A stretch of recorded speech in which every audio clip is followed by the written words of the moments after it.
I can just stop sharing. Okay. Woohoo. Thank you. Thank you. Well, Virtual welcome tutoring. everyone. We appreciate you being here. A big shout out to our Women's Voices board who made the decision yesterday to go virtual. And so a round of applause for the leadership within Women's Voices. For those of you who may not be familiar with Women's Voices, I'll introduce myself. I'm Karen Francis, and I have the privilege of being president right now. Our mission is to identify, research, and discuss critical issues, to mobilize, energize, and ensure ourselves and others to action, to work as individuals and in the community for social justice. And our vision, women working together to advance a world that values equity and justice for all, abolishes discrimination, and protects the planet. We always begin our meetings with a land acknowledgement statement, so I will share that with you also. We begin this gathering by acknowledging that we are on the ancestral, traditional, and contemporary lands of the Osage Nation, Missouri, Illinois Confederacy, and many other tribes who were and are custodians of the land where we reside, occupy, and call home. We recognize their sovereignty and never ceded after unjust removal. We give appreciation to those indigenous people for the use of their stolen lands.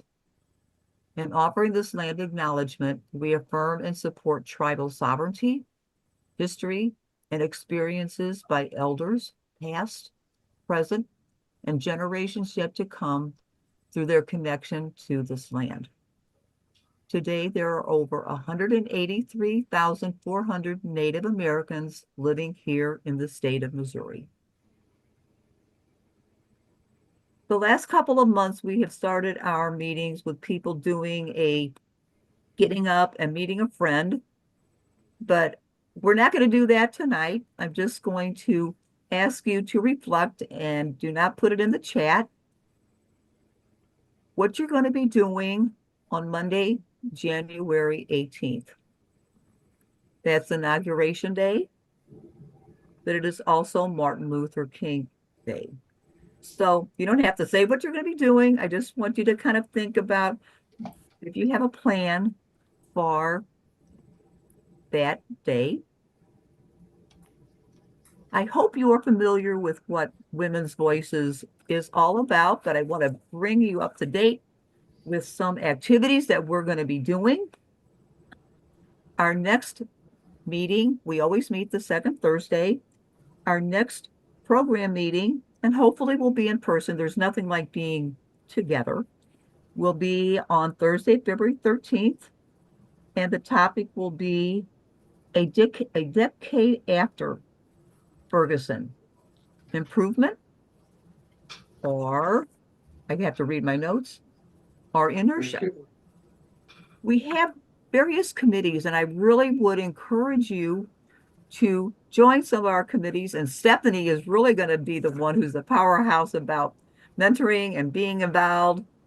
So our committees are our criminal justice legal system reform, and they meet tomorrow. Our attainable housing task force meets on the 21st. Our racial justice meeting is on January 24th. And our advocacy meeting is on January 27th. Please consider being involved with Women's Voices, not just coming to our meetings, but knowing all the great work that we are doing. And the more people that are involved, the better. And a big event that we are really excited is that we are going to, through our criminal legal system reform task force, we're going to do a day at the Capitol. And that will be on Wednesday, March the 5th. And if there's snow, we have a backup day. for Wednesday, May 12th. Information will be on our website, but we will travel in a big van together. Last year we did one and it was so successful. We are going to repeat it. And those of you who are not familiar with what we're going to be talking about, is going to be about the issue of clean slate. And go out to our website and check, unless Mary Schumann or Karen Colson, you just want to say a few minutes about clean slate, because I don't know if Rochelle's on the call. Either one of you want to say anything about clean slate real quick? No? Mary, you want to say something? My voice is so bad.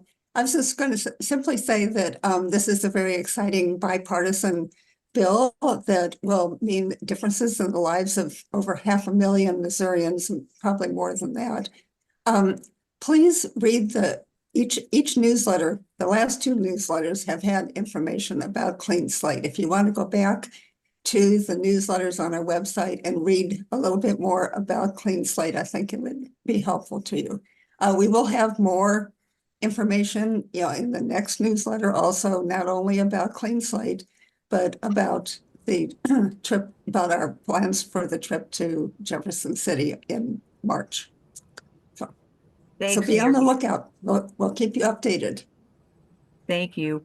Okay. And another committee that, and most of you know about this other big issue and a great collaboration that Women's Voices does, is with our Lock It for Love program with our gun locks.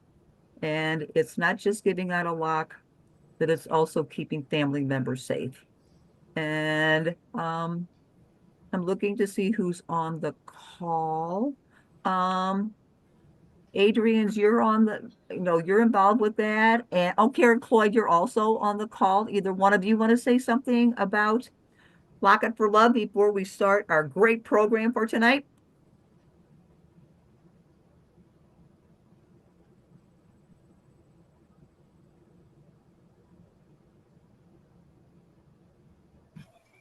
I'm not sure what you want us to say. Well, just some people may not know what Lock It for Love is, so just a brief summary of what we do. Okay, thank you. And thank you for the time. It's a program that has been around for a number of years. I'm not exactly sure how many, but greater than 5, maybe even 10. And what we do is we go to various events around the St. Louis area and give out gun locks to people that have unsecured firearms in their homes, or just talk to people about gun safety and keeping kids safe. And it's a wonderful program, and it's been very successful, and we could use any and all help that anybody has to give us now if you want to be a part of it or become a member of the group or anything. We would really appreciate it.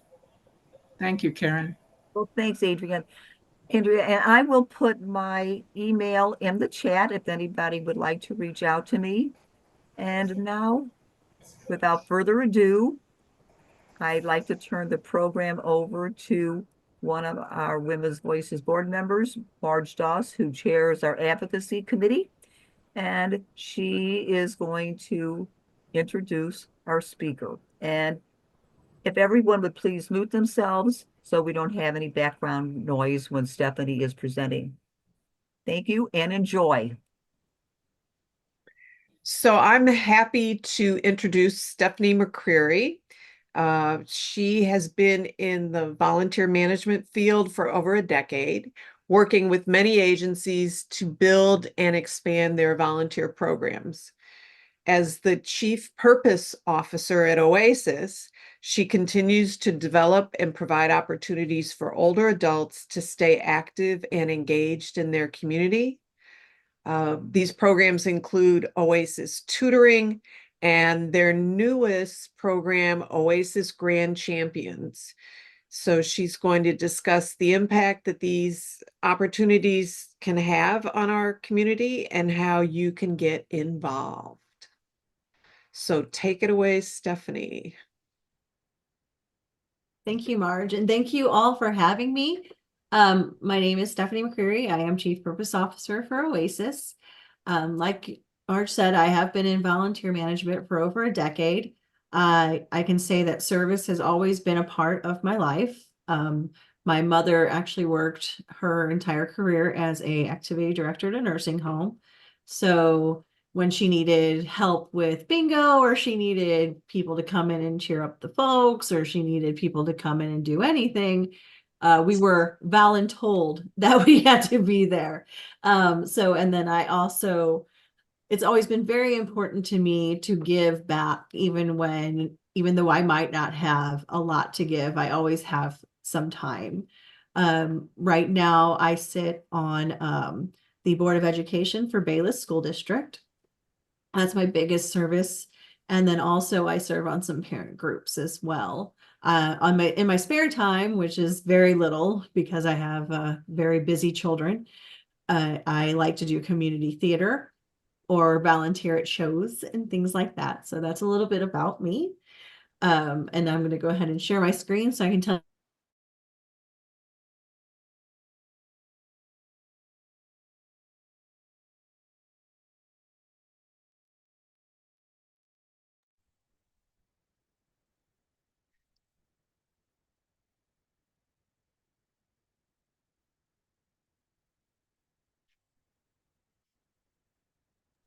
Did I mute myself?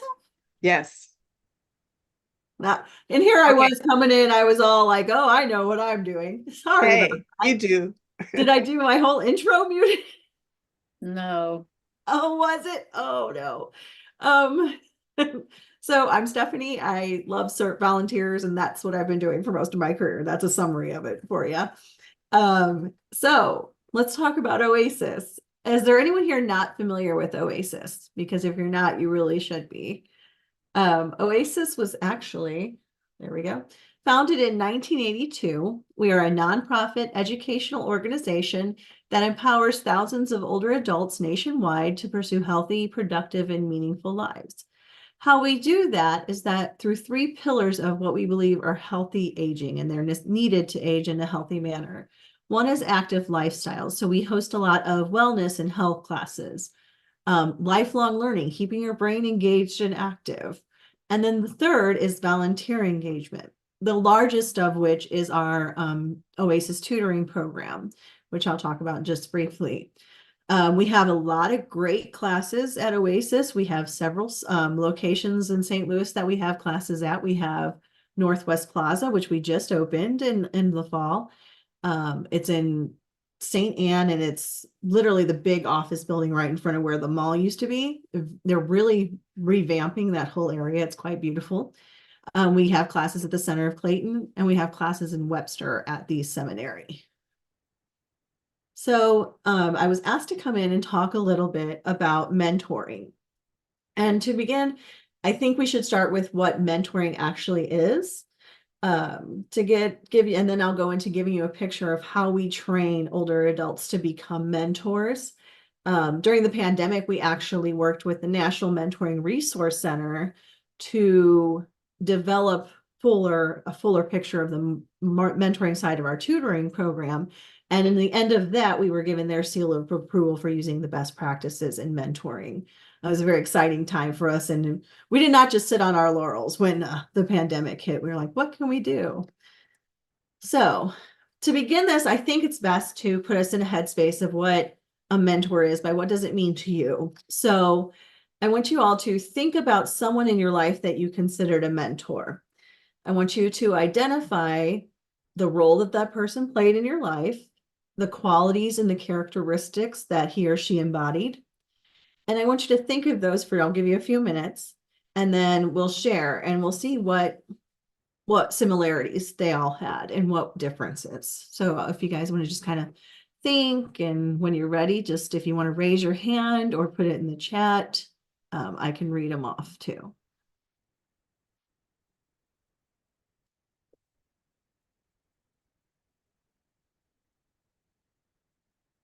Actually, I cannot see the chat. Can anybody see the chat? This is interesting. I think it's because I'm sharing my screen. Yeah. So far, I don't see any comments. Normally we do this in pairs, so it's a little easier to get everybody talking.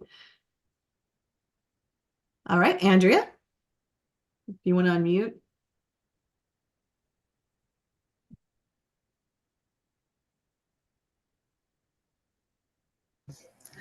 The first person that came to my mind was my sister, Mhm. who was 14 years older than I.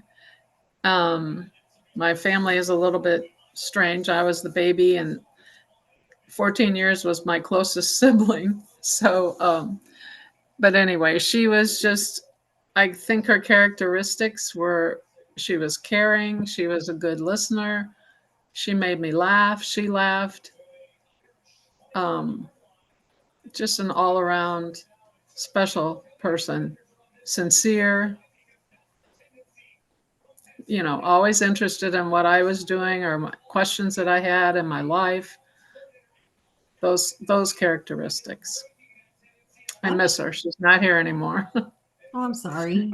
Yeah, but anyway, a good person. Thank you. Anyone else?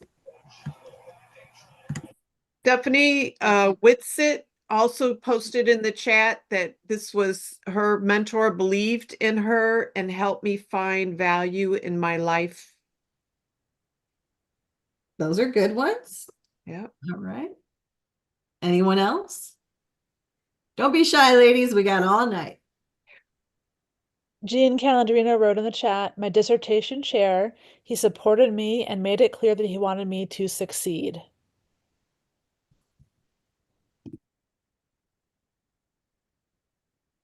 Okay. Anyone else? Okay, so things that are similar, cared, that's a huge one. Good listener, funny, believing in someone, believing in what they can achieve. That's huge. And wanting them to see and showing people their value. That is huge in mentoring. So I'll move on. So the true definition of mentoring is the act or process of helping and guiding another person to support their personal development. In our world, there are healthy relationships that provide motivation, support, and becoming a role model, supporter, an advocate, and a friend. We really try to talk about this in a strength, by recognizing the mentee's strengths and playing to those versus what they might not be so good at, or trying to be, how do I say this? Trying to break them down, and I don't mean that in the sense that we're trying to insult them or anything, but what I mean was, you don't want to play to their situation. You want them to succeed. So you focus on what they're really good at.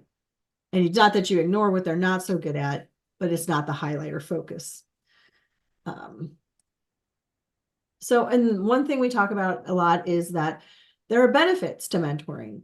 For the mentee, it's increased school attendance and graduation rates, healthier relationships and lifestyle choices, enhanced self-esteem and self-confidence, improved behavior, better interpersonal skills, and decreased likelihood of initiating drug and alcohol abuse is what I should have put there, not use.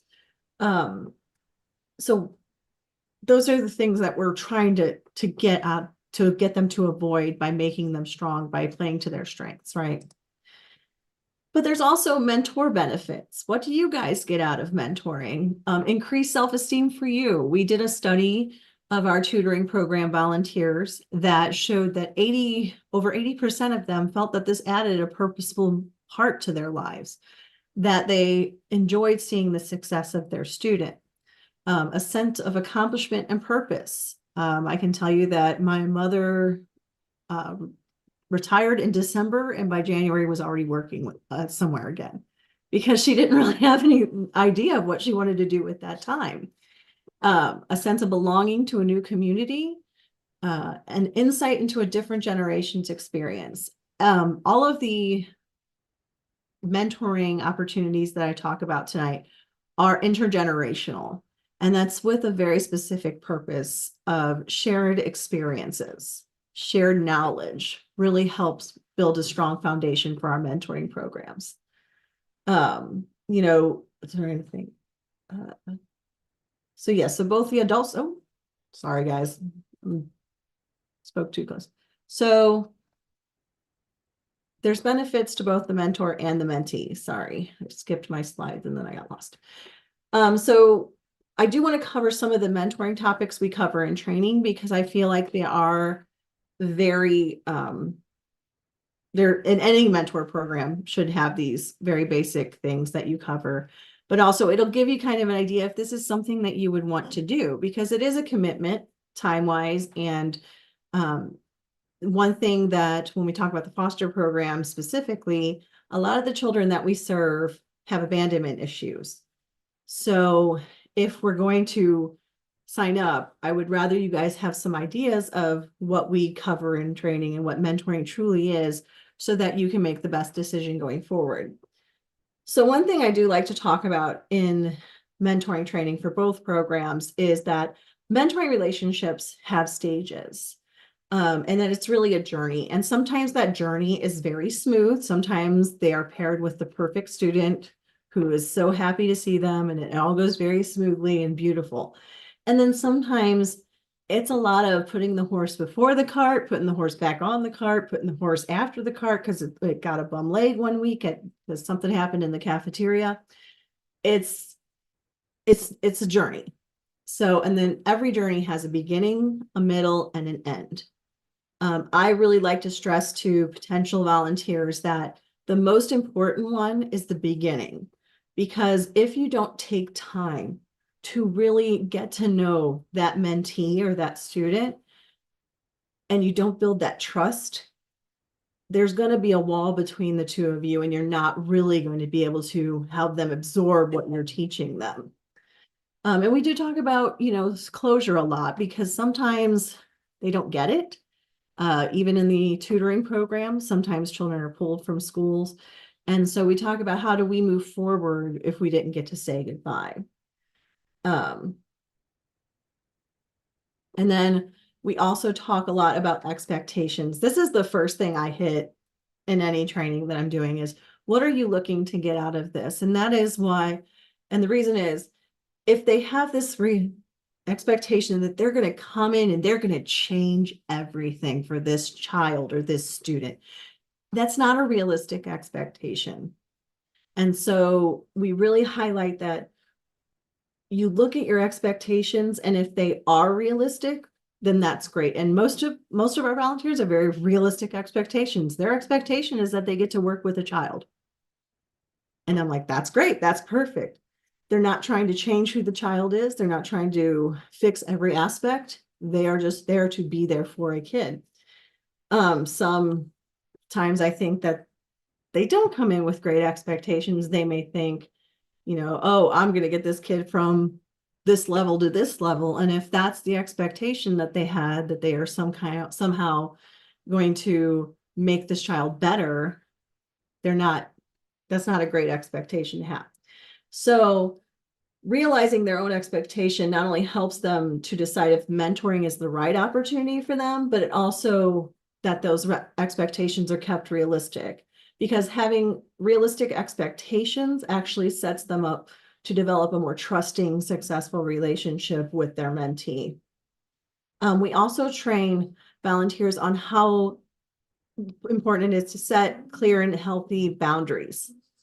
You know, it's very easy to get wrapped up in children, especially children who don't have a meaningful, consistent adult presences in their lives. It's very easy to get wrapped up and you think, oh, I need to help them. I need to give them more and more and more. That's not always the case. Sometimes children, especially children who have suffered trauma, are in a very grab whatever you can because they're in a fight or flight response. So we train Oasis volunteers to stick to healthy boundaries. We also teach them to recognize social cues. We teach a lot about side hugging, high fives versus trying to embrace the child. Or if you notice that the child bounces back from your touch, that's a big sign that they maybe don't have suffered something that makes that a bad thing in their head. But we also tell them that they should set their own healthy boundaries. Like if the child discusses a topic that's not comfortable for them, we teach them how to redirect that conversation, how to get back to the work that you're trying to do in that session with them. Does anybody have any questions so far? I'm going very fast. All right. And the last thing I want to talk about that we talk to our volunteers about, like many organizations, Oasis's volunteers are mostly white women. So we feel that it is important to stress cultural competence, that the child that they're going to mentor or tutor we don't know enough about them to know what their background is, how they will talk, what kind of language they may use. So we teach them to appreciate the mentee for who they are, to focus on the strengths, to be open-minded and non-judgmental, self-aware, and to be themselves. One thing I talk a lot about when I'm training, especially for the foster program Grand Champions, is authenticity and sincerity will get you a lot further with these kids than just being happy and bubbly all the time. They want real connection because they've missed it. So now I'll go into, if anybody has any questions, what our mentoring programs actually are and how you can help. So Oasis Tutoring, I have to start with the baby and then I'll go to the grown up. Yeah, Karen, did you have a question?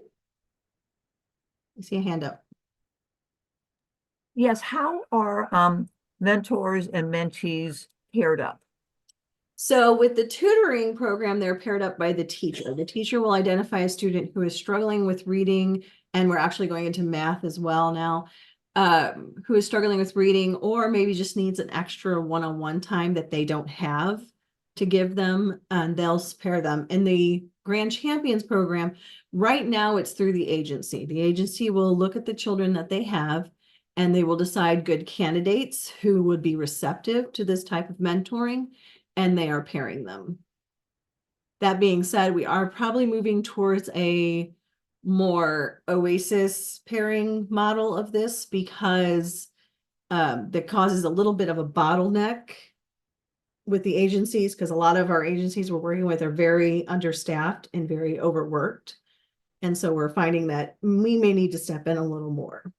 But we do an initial pairing and then they work with them through the foster family. Thank you. No problem. So Oasis Generational Tutoring pairs older adults with students in grades K through 3 to work one-on-one as tutors, mentors, and friends. We follow a 6-step process that includes reading, writing, and talking with the child. And then our tutors create a connection with the child that forms a mentoring relationship. We are not academic tutoring. We are not going in and saying, okay, give us worksheets and give us things that we can help little Billy get to the next reading level. What I truly think the magic of the tutoring program is it is much more of a mentoring program. There is more discussion, there's connection, and that is what breeds the academic success we've seen in the students that work with our tutors. It is our furthest reaching volunteer program. So here are just some numbers to give you an idea of where we were pre-pandemic and then where we're going in 23, 24 and beyond. I think we actually are about at 3,000 tutors. So we are quickly getting back to where we were pre-pandemic nationally. And a lot of our school districts came right back. So that was great. I think this is very much linked to the learning loss that children suffered during the pandemic. They are looking for any intervention that they can get, and ours is successful. So we're getting there. We're getting back there. You can kind of see this is just a visual map of where we are. The most recent one we've gotten was a tutoring site in Daleville, Alabama. And it actually looks like we're going to be growing there pretty soon too. Locally, a lot of people, when they call and they ask, hey, I want to tutor, where can I tutor? I say, there is literally a school district near you. I guarantee it that we have tutors at. Where would you like to go? And so this kind of gives you an idea locally of where we are. And there's only a few we're not in. So. All right. So why does Oasis Tutoring exist? Well, because it's a national need of 2 out of every 10 children in the US enter kindergarten at least 1 or 2 skill levels below where they should be. And students who start behind without intervention often stay behind. 34% of the US students are below the proficient reading by grade 4. And as we know, reading is the center of everything. So imagine how that continues to go. Students are behind when they start kindergarten, make up the largest portion of school dropouts, and have less than a 12% chance of attending higher education. So like I said, Oasis Tutoring, we matched students in grades K through 3 with trained adult volunteers. Tutors meet with the same child each week. That's another thing I think makes our program special, is that you are paired with the same child throughout the whole school year, unless that child leaves, or there's a real behavioral issues, but those very rarely happen.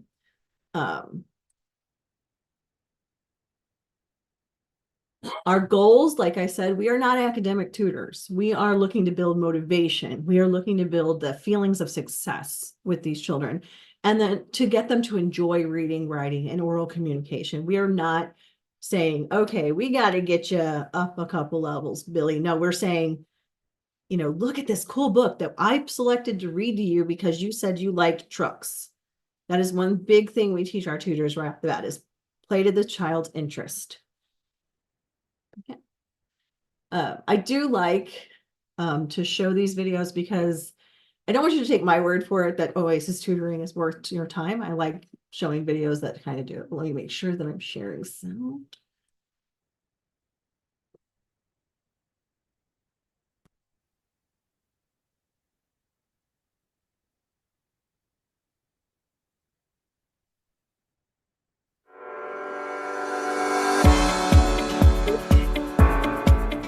Kids are my thing. They make me happy, and I just love being in their company, and I love school. I've gone to school for forever, and I love to read. So I saw the ad in a newspaper that Oasis tutors were needed, and I thought, that's for me. But when I got into the room with the children, I realized that this was a whole lot more than reading. These little ones have more than just a problem reading. They need somebody to support them. They need a person that really believes in them. And Ms. Lozzi, I'm not very good at this. I said, you're not? And she said, no, I'm not. So I said, well, look at what you've done. My goodness, you've put together 5 sentence strips already, and you did it perfectly. And her eyes got real big, and she smiled, and she said, I did do it. You do not have to have a background in teaching anything. You are there for them. You're there to build them up, to be that person that listens to them. They are interested in me. They want to know from me all about my life. Pretty soon you build a level of trust with them, and they know that they can come in and they can be honest. Somebody that comes every week at the same time. We're someone who they can count on. We're a stable, happy person. We're delighted to see them. And that is why you're there. You're there to show them that life is good and that they're the most wonderful things in the world, and they are.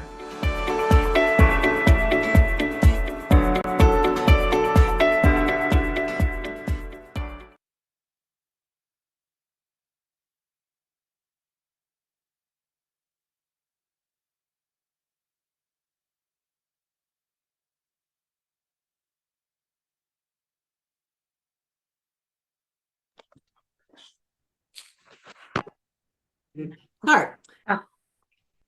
Right. Doing that. Okay, weird. So as I was saying, I like that video because Connie really touches on the core reasons our programs are successful and the core motivations of our program, which are caring about a child enough to show up consistently for them, to show them that, you know, you're there for them. And that's a beautiful thing. So that's why I love Connie's video, and it's the core of both programs. It's caring, consistent presence. That actually, we talk in the Grand Champions program about how that actually reverses a lot of that physical trauma that they suffered. It actually, the damage that was done to their brain starts to reverse the more they're able to trust that someone is going to be there for them.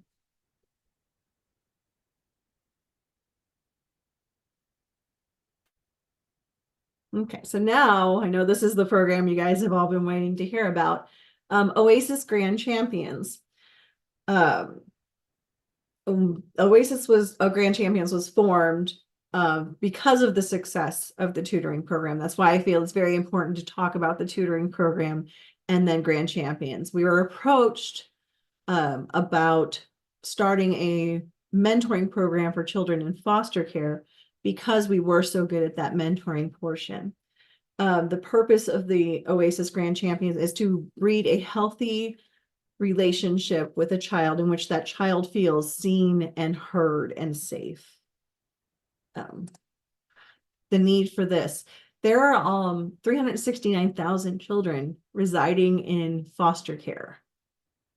Neglect is the top reason. A lot of people automatically go to abuse when they think about children that are taken from their homes, but neglect is actually the top reason children were removed from homes. Only half of those children will go on to graduate, and less than 5% will pursue higher learning. Children in foster care are at an increased risk for chronic illness, mental health disorders, behavioral issues, and drug abuse. So there's our need, right? That's a problem that we need to help, right? And I would put this question out there. Can anyone guess the demographic wise, the largest percentage race wise of children in foster care? Because it was a shocker to me when I found out. It's actually white children. There's 40% of foster kids are white. And I think that as I've worked in this space and we've been developing this program, we talk a lot. There is now a movement to really trying to avoid removing children from the home, because neglect isn't always just parents that don't do things for their children. Neglect is sometimes because both parents work and they're exhausted and they can't always be there, right? So there is a good movement within foster care right now to try and avoid removal as much as possible until it's absolutely has to be done, and to really promote reunification with the family. But these statistics speak for themselves still. In our home state of Missouri, there are almost 13,000 children and youth in Missouri foster care, but there are only 49,071 licensed foster homes. I'm sorry, 4,971 licensed foster homes. So you have to ask yourself, where are the rest of them going? A lot of them are unhoused, remain unhoused. Some wind up in homes, group homes. But success really happens when they're in a caring, consistent environment. So, like I talked about before, Oasis Grand Champions is a strength-based mentoring program. We provide needed emotional support to one of the most vulnerable populations. The role of a Grand Champion is to set a positive example and promote positive family and peer relationships, development, and decision-making. Grand Champions will model a healthy, trusting relationship through clear communication and appropriate boundaries. I talk a lot in training about consistency and communication, because one thing we really don't ever want someone to say, no, I can't do this, is because I travel. You can travel, you can have a life. That's the beauty of volunteerism, is that it's supposed to be willing and fun for you, right? So, but as long as you communicate that, it's not an issue.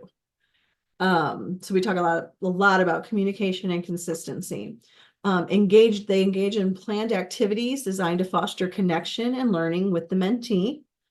And then they offer support and encouragement to the mentee. As we grow this program, and we very much, as my boss put it, are fixing the plane as we fly it. We are trying to build a real community of mentors and mentees for these kids, where we'll do a lot of group stuff together along with the sessions that you have individually. So a little bit of a difference here is that Oasis Grand Champions work with older kids. They work with children that are 14 to 18 who are actually getting ready to transfer out of the foster care system. Reason being, we want to try to prepare them with life skills. We want to try to help them with social emotional learning and self-regulation. So we're trying to prepare those that are about to exit, where they won't necessarily have all these services anymore, ready for the real world. We also ask for a longer commitment from Grand Champions. Instead of the 9 months of the school year, we ask for the same child for 1 hour a week for 12 months. The reason being is, if the pairing is successful and it's going great, then you become an actual presence in this child's life for more than just 1 year, is what we are aiming for. The goals are to build life skills. The workbooks that we have, one of them is got some very basic stuff: how to open a bank account, how to fill out a job application, things like that. We're also looking to build self-confidence and self-esteem, and improve behaviors and engagement with peers. The commitment, like I said, is 1 year, 1 hour a week consistently. And then your responsibilities are to commit to meet with your assigned child weekly for 1 full year, attend initial training and ongoing training sessions as offered by Oasis and our partners, communicate with the child and the family if there's any changes in your schedule, and plan and hold sessions utilizing the materials provided. Does anyone have any questions? I'm happy to answer them. I try to leave these kind of vague so that I would get some questions, but maybe I'm just not good at being vague. There was a question in the chat from Mindy. What are the criteria for potential mentee to be engaged in this program? Potential mentees as in the kids? That's what the question is, but maybe you could answer from both directions, a mentee or a mentor, Absolutely. or Mindy can clarify. So the mentees, we talked a lot about that as we were talking to agencies about how do we build this to serve you best? How can we become a resource? The mentees really just need to be willing to have a relationship with an older adult. That being said, it's not as crazy as you would think it sounds. We had a ice cream social in June with trained mentors and some of the potential mentees they'd be working with. And I was amazed that there was no fear on either side. They went and they talked, and from that night, we actually got quite a few natural pairings. So really, the agencies are looking to give us children that they just think will be receptive to this type of mentoring. There really is no other criteria than that. There's also some other opportunities within other partners that we're trying to get going. One is working with Good Shepherd's maternity home. This is a little different. It's structured a little differently. One, it has to be women. And they want a group of mentors to come in and talk to the girls as a group. And then if needed, or if they find someone, work with them individually on a different day. And the reason being is that there is no set time that these young ladies are going to be in that maternity home. So they don't want a mentor to have to constantly start and stop with different people. So if anyone's interested in that, please let me know. I know there's got to be women that have a passion for single moms who are just trying to make it. These ladies are not necessarily in the foster system, but they are currently unhoused and need a lot of the same motivation and skills to move forward. And so, yeah, so there's really no criteria for the mentee, just that they be receptive. And then for the mentor, patience, a sense of humor, and to be a consistent person, like just to be able to show up. There's no real educational background needed. I will say that the volunteers that I've trained for this program so far have come from a myriad of backgrounds, and I've interviewed everyone, which I haven't done actual like formal interviews of volunteers for quite some time. And the first one I got fostered a child, wound up adopting him. He's grown now, and now she feels like this is a way to give back to that community that she was in. I'm getting a few social workers who are retired, and they're like, I think I would like to try this. But that's not required, just that you care enough to show up. I'm sorry, I should say you have to pass a background screening for both these programs, but so far that hasn't been an issue. Nancy Litz would like to know, what does the training for Grand Champions look like, and how does this differ from Big Brothers Big Sisters? It doesn't really differ that. It's the only real key difference is we really focus on older adult volunteers, whereas Big Brothers Big Sisters will take any age. I will say that every agency we've taken this to and said, this is what we're trying to build. What do you think of it? Do you think this is something you can use? They've all been excited, and they've all told us this is something that is needed.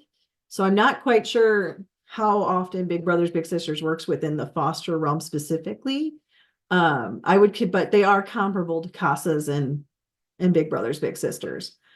The training looks like there's a long day with a very depressing morning where we learn about a lot about the foster care system and how children wind up there, and that's the sad part. But then I bring it up in the afternoon after lunch. We talk about what you guys can do and how your work really does help them to heal and move forward with their life. So there's initial day, and then once we really get a group going, we will have monthly meetings to get feedback. That's kind of the beauty of being on a ground level program, is that your input is necessary for us to move forward with redoing what we need to redo and moving forward with, what do we need to add to the program. So there's an initial training, there's supportive trainings, and then we're also bringing in partners for like workshop type sessions that will focus on trauma-informed learning or, behavioral issues and how to manage them in your sessions, things like that. We're really trying to make this an effort where we're seen as a resource because our people know what they're doing. So very similar to what we already do with our tutoring program. We have a lot of workshops throughout the year about educational topics and how their work helps the student, like in teaching terms. So we're going to do the same thing for the Grand Champions. One step up from that, like I said, when we're talking about this, I really want to build a community. So we're also talking about things like a group art class. I've got a nice lady who contacted me, and she was like, I was a foster kid, my husband was a foster kid, how can we help? We do art classes. And I said, well, could you maybe do like a big art class, and we can just invite mentors to bring their mentees, and they can be friends with each other, and they can be friends with other mentors, and they can be friends, just to build because the community is what's going to really make the impact, I think. Did that answer your question, Nancy? Yeah. And I talk a little bit about like some of the things we do to support everybody. Any other questions? We have a few in the chat. I'll just keep running through them. Is it possible to have virtual sessions with the child when the mentor goes out of town? I would think so. I don't see why not. And I would be even willing to, either one of my coordinators or I would be willing to set those up too. Once you get rolling with the child, if there's a reason they can't make it, virtual is pretty normal now. Now you have to be aware they may not have the technology to do that, but most of the kids that came to the ice cream social had at least a phone. So if you can't for some reason, I highly encourage maybe mailing a postcard or finding some way to let them know that you are thinking about them. We do that with tutoring too, because we do have some people that travel in the fall or the spring, and we're like, send a postcard. The kid will get really excited, and you can send that directly to the foster family and they'll get them to them. Karen Francis would like to know, where is the mentoring conducted? So that is another big difference between the tutoring and the mentoring program. This is much more mobile. You have to be able to get to the child where they're at. Now, we initially were like, oh, they can go into the foster home. Well, then it occurred to me, at least, that maybe the foster parents are going to say, this is not the best place to try to conduct any kind of quiet, focused session because I have 6 more kids running around. So we set it up, that initial meeting, to discuss things just like that. Like, where would be the best place for us to meet? And somebody threw out McDonald's quite a bit. I don't recommend McDonald's, but like if there's a child who has an appointment with their counselor at this time, and you guys can meet at this time, and there's a library right there, that's where you would meet. So it's kind of mobile. You also have to realize that children in foster care, their schedules change quite a bit and are very busy. So counseling, court dates, all of these things come into play when we're talking about where can sessions be held. So it's really just communicating with the foster family and deciding upon a good time and place for those sessions to happen. But I will say the ones we've had, the pairings we've had, they've had no problem going into the home. So if that's the case, then that's the case. Nancy would like to know, do you run the program nationally? Not yet, but we have a lot of interest. I'm genuinely shocked at how interested people are in this program, given that Big Brothers Big Sisters exist and CASA exists.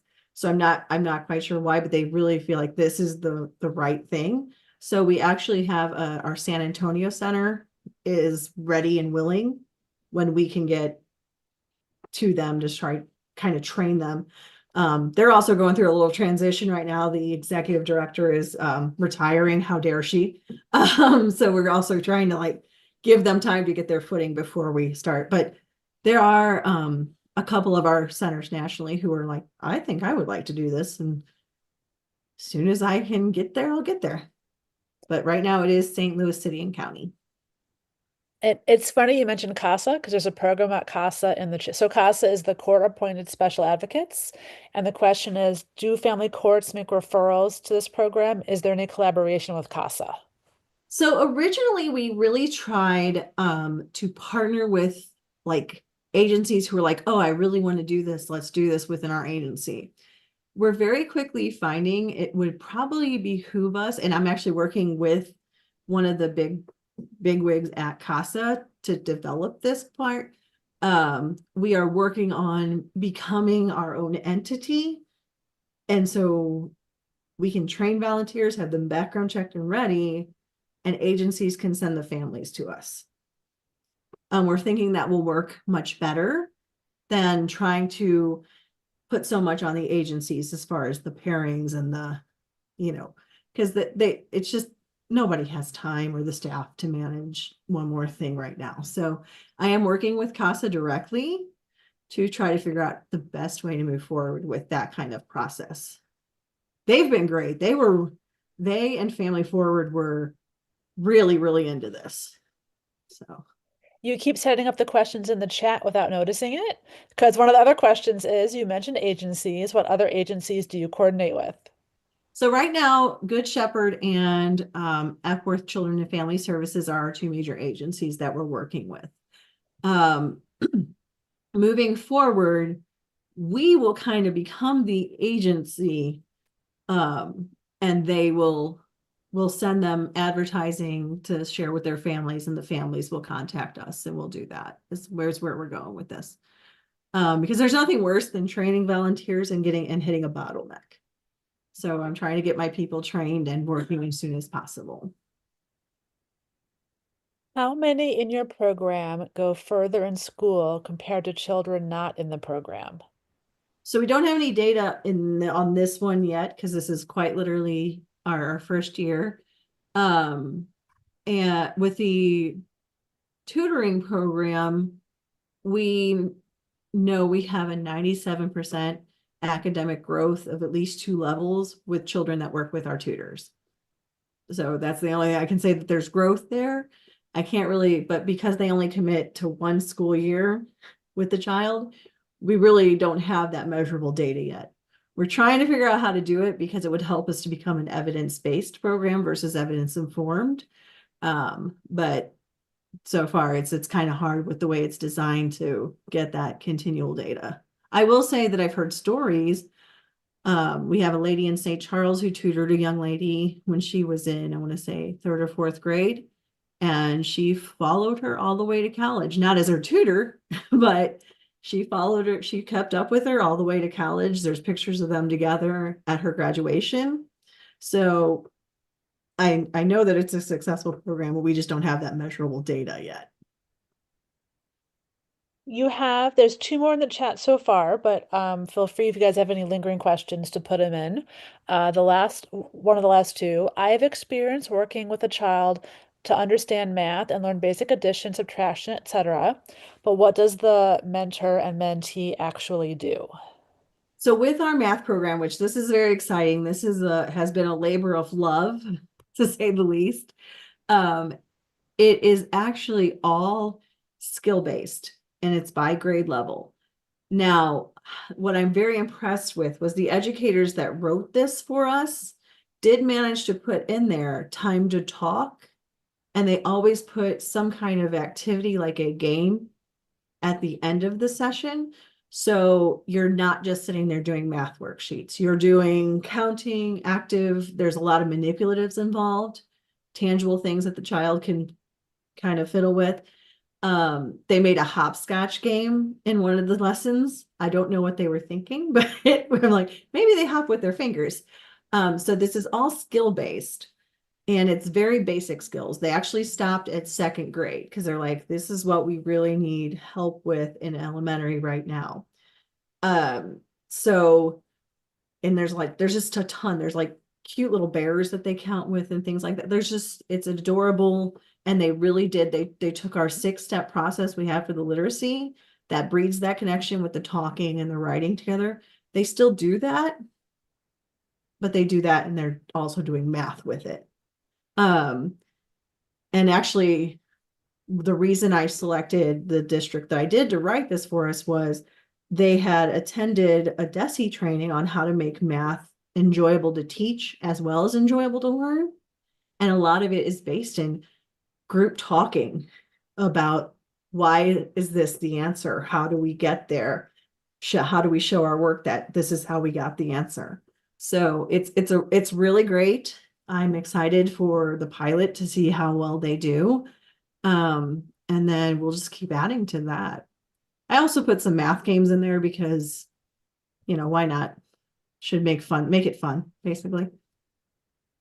Someone says they were an Oasis tutor for 8 years in Kirkwood. Do you no Ooh. longer offer tutoring in that school district? I didn't see it on the list. It is a wonderful program, by the way, as a side Yes. note from Jean. Kirkwood was a heartbreaker. We had a great program run by a great lady in Kirkwood, and then she retired right as the pandemic started. That being said, we're still hopeful to get back in, but they have gone through a lot of transition over there. So sometimes that does affect our ability to get back in.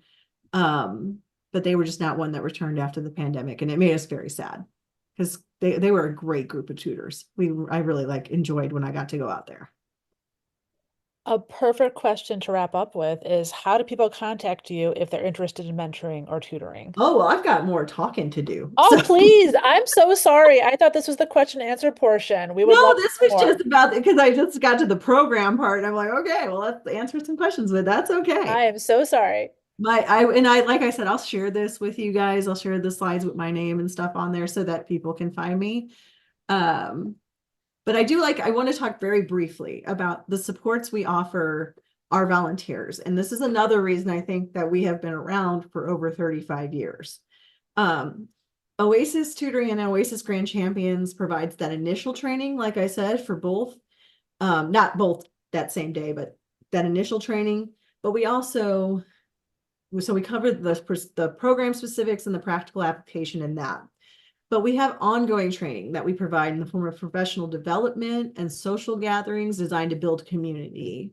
So know that we don't just train you one day and say, good luck, we'll see you at your awards banquet. We really do try to continue to keep you guys updated on things.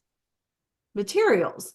So tutors get workbooks, books with guided session plans to make planning easy, tutor handbooks with resources included, and then online resources like Tutor Power that has thousands of books, titles that we don't have in our libraries, that you can type a book that you really like, and we probably have a session plan for it. And then you can just print that session plan in there, read that book.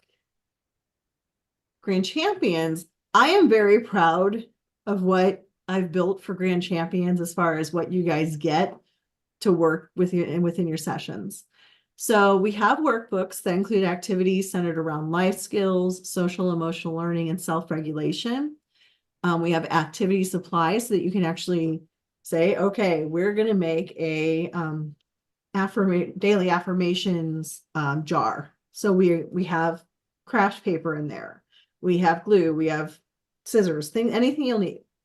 Along with notebooks in case you guys are writing out like the question and answers that are in the workbooks, activity supplies, and then enrichment supplies. We have some great coloring pages because I know I have a daughter who is, she's an artist, so she draws on everything. But her teachers all tell me that's how we know when she's listening. So we have things that while you're talking to the child, if they seem real fidgety, you can hand them. We have slime in there. Things that just can keep their hands busy so that their ears and minds are open. And we also have Uno.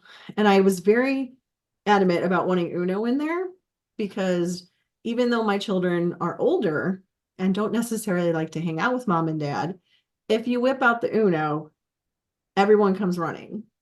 And it's a great way to have fun and engaging conversations with them. Conversation cards, we include those with prompts like, if you could be any animal, what would you be? Anything that I have found in the world that can just open up conversation and breed connection, I've tried to put in the Grand Champions toolkit. And I'm open to suggestions too. Like Melvia, one of my first ladies, she was like, you need playing cards in here. Because that's how I got to know my sisters and brothers, and that's how I got to know my grandma, and that's how I got to know my grandchildren was we play cards. And that is exactly what she did at the ice cream social too. She whipped out a deck of playing cards and they played war for an hour and just talked. It was great. So I'm like, okay, deck of playing cards, got it.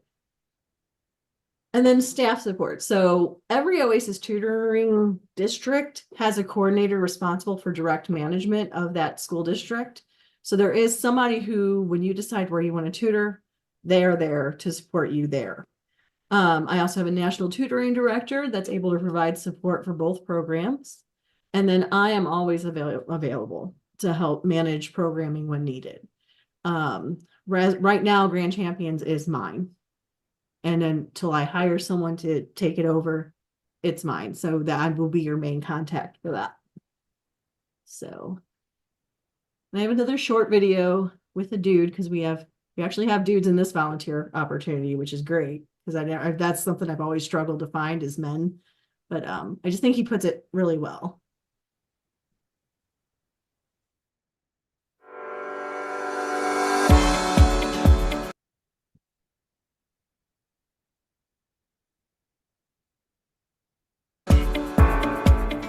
Why not tutor? I mean, it's the best thing a person can do.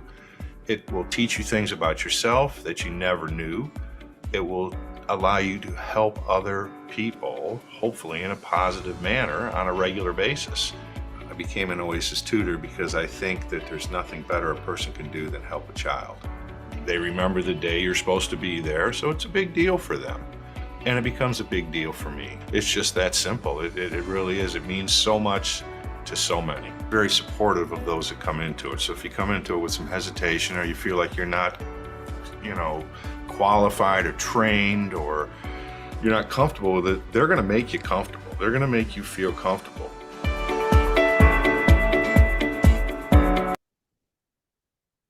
I just really like Dean because I think he just puts it's like, we're here for you and we will make you comfortable and happy in the work that you're doing for these kids. So that was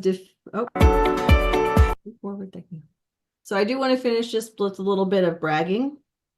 98% of our tutors reported that they felt their tutoring added a sense of purpose to their lives. 97% of our students showed an academic growth of 2 levels or more.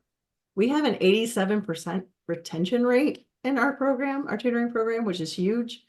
2 foster agency partners that are working to pair Grand Champions currently with children, and 35 prospective volunteers waiting to be trained and paired. So that was my biggest fear, was will people want to do this? And yes, they do.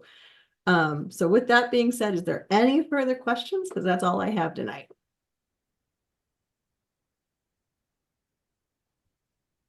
We knocked them all out in that one session. All right. Awesome. So let me share my information. And like I said, I'm always available. Yes, you are. Stephanie, I got to say, this was easy to set this program up with you. And also that I have a sister who has become a new Oasis tutor in Pattonville. And I love Pattonville. Oh my gosh. She has been amazed at the level of support that you all give her, and also the enthusiasm of her student. So it has really been a wonderful experience for her. So. Yeah, I love Pattonville. She's in a good district. That is a district that loves our tutors. Yeah. All right. Nancy, I see you have your hand up. Yeah, going back a little bit, when you said there were like 13,000 foster children who were unhoused, I think, does that mean they're on the street, or does that mean they're like couch surfing, or? It can mean a lot of things. So depending on their age, they could be unhoused. But there are group homes, but they're not considered, those are not like family homes. Those are. Okay, so they're not a family, Yeah. but they're not, hopefully 13,000 kids on the street.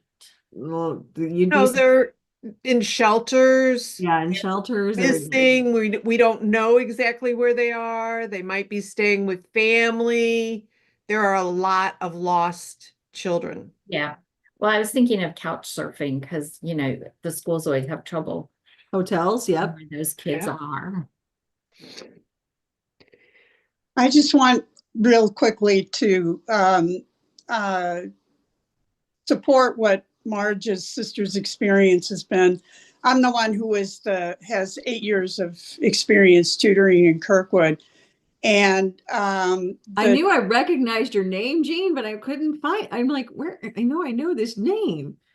Yeah. I remember meeting you and working with you during COVID when things were on video online and everything. But yeah, it was a tremendous experience, and I was really sad when Judy retired from coordinating. She did a great job, and I always felt welcomed and supported and just part of a wonderful community of people wanting to be a part of these kids' lives and help them. And I actually ended up working with the same gal from 1st grade through 8th grade, and worked with her on not just literacy skills, but also math skills.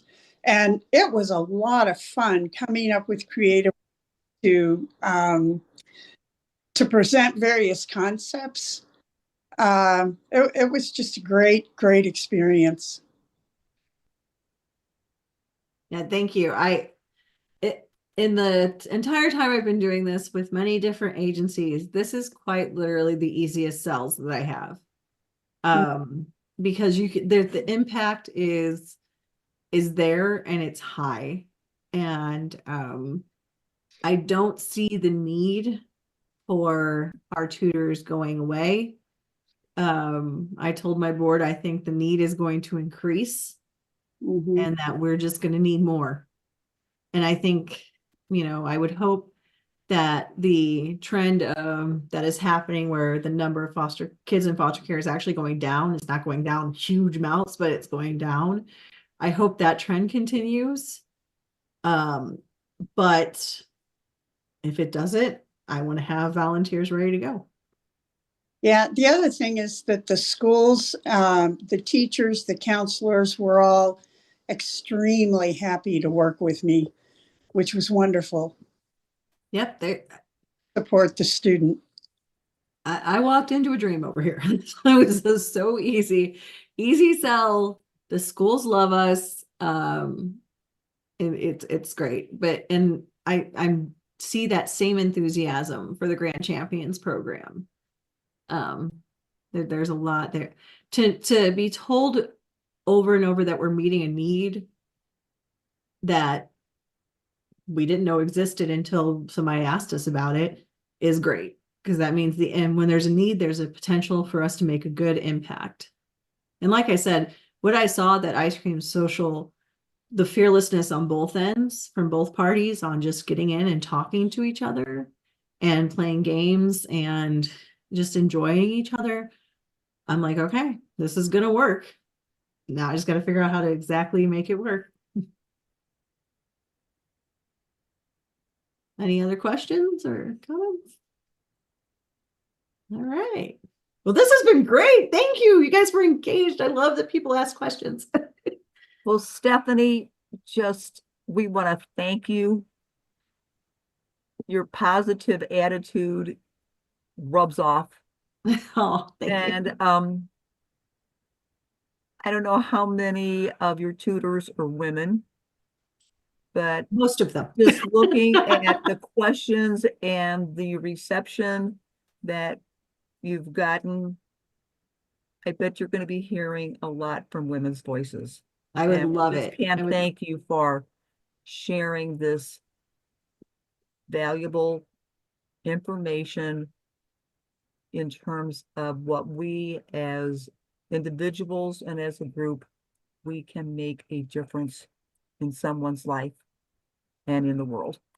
And we thank you for joining us. And we would love you to become a member of Women's I know. Voice. I was like, okay, do I do that now or do they do that after I present? Either way, Michelle graciously has become our communications chair, but she's also our membership chair. Wonderful. For those of you who are still on the call, please think about joining us in a month for the program A Decade After Ferguson, Improvement or Inertia. And then in March, How Did DEI Become a Dirty Word? So I invite you to join us. If you have any questions, like I said, please reach out to me or any of the other people that are on the board. You can find everything on our website. And with that, we will go ahead and I'm going to save this chat because Stephanie put her information in the chat also. And I want to thank all of you for joining us last minute. Thanks to Michelle setting it up. But thank you to our board for saying, we need to change this program. This is so important. We can't just have a few people show up. Let's do Zoom. So thank you to a wonderful board that is flexible. And Stephanie, thank you. Thank you. For those of you, please stay safe. We don't know what the weather's going to be the next day or two. Stay warm and continue to use your voice where it makes a positive difference. And I appreciate all of you being on the call. So Thank thanks, you, guys. everybody. Bye. Be safe. Be safe.